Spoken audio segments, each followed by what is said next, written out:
Bismillahirrahmanirrahim. Assalamualaikum warahmatullahi wabarakatuh. Syukur alhamdulillah kita bisa berjumpa lagi di channel ini. Sholawat dan salam selalu dan tetap tercurahkan kepada junjungan kita Nabi besar Muhammad SAW. Semoga saudaraku semuanya selalu diberikan kesehatan, dilapangkan rezekinya, diampuni dosa-dosanya, dan dipanjangkan umurnya. Amin amin ya rabbal alamin. Sahabat beriman yang dirahmati Allah, ada sebuah kisah diceritakan bahwa seorang lelaki melewati sebuah kawasan perkuburan di suatu malam. Yang malam tersebut dalam keadaan kelam dan sunyi. Tiba-tiba ia terpantang suatu cahaya yang terang benderang muncul dari sebuah kuburan dan terus menjulang ke langit. Ia tertegun dan kagum melihat kejadian itu. Ia berpikir kemungkinan kubur ini adalah kuburan seorang yang sangat istimewa. Ia adalah seorang waliullah atau ulama atau orang yang soleh yang istimewa kedudukannya di sisi Allah Subhanahu wa Ta'ala. Kemudian diambilnya sebatang kayu lalu ditancapkan di atas kuburan orang tersebut. Keesokan harinya lelaki itu datang lagi ke kawasan perkuburan itu dengan ditemani beberapa orang kampung. Beliau ingin menyelidiki dan ingin mengetahui kubur siapa yang sangat ajaib itu. Untuk mengetahui dengan lebih lanjut, lelaki itu berkunjung ke rumah keluarga si mayit dan bertemu dengan istrinya, lalu menceritakan kejadian yang ia lihat di malam hari tersebut. Anehnya, istri pun juga sangat terkejut dan terheran-heran. Ia sangat mengenal suaminya.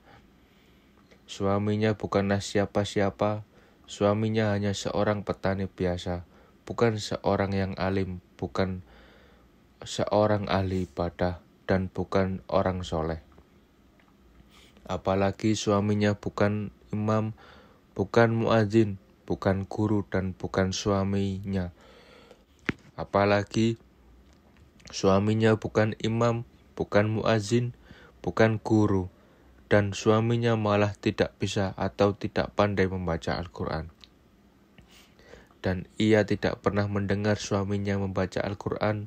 Akhirnya lelaki itu bertanya, apakah ada perkara-perkara dari si fulan yang selalu dilakukan dalam kehidupannya sehari-hari? Dan istrinya pun teringat suatu perkara yang selalu dilakukan oleh suaminya setiap kali sebelum tidur.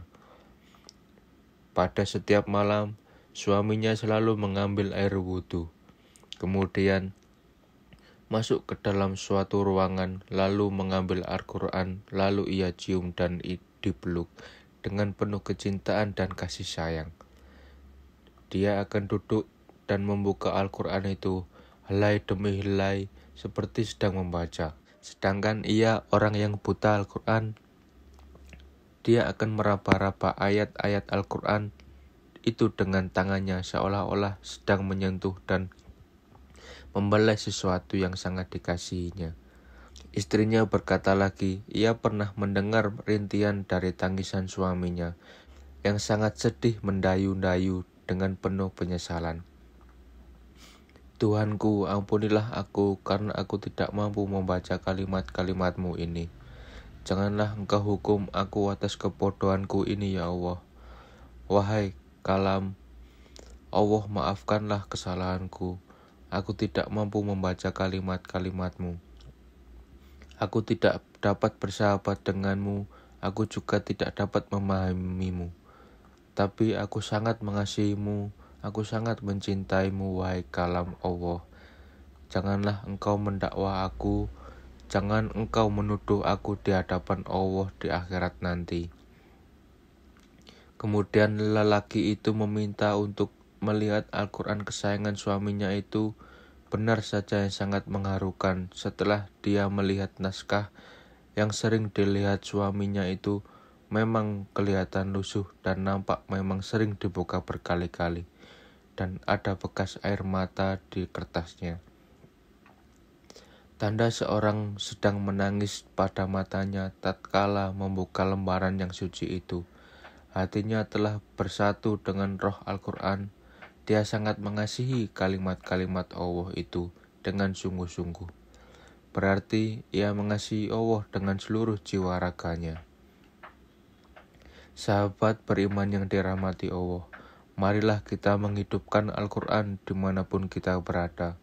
Di dalam masjid, di dalam rumah kita, di dalam diri kita, setiap waktu dan ruang waktu kita setiap hari untuk membaca Al-Quran dan pahami isinya dengan memuliakan Al-Quran saja. Sudah mendapatkan syafaat yang begitu luar biasa, apalagi kalau kita membacanya dan memahaminya dan mengamalkannya. Subhanallah wallahu a'lam. Demikian yang bisa saya bagikan. Semoga bermanfaat untuk kita semua. Amin amin ya rabbal alamin. Wassalamualaikum warahmatullahi wabarakatuh.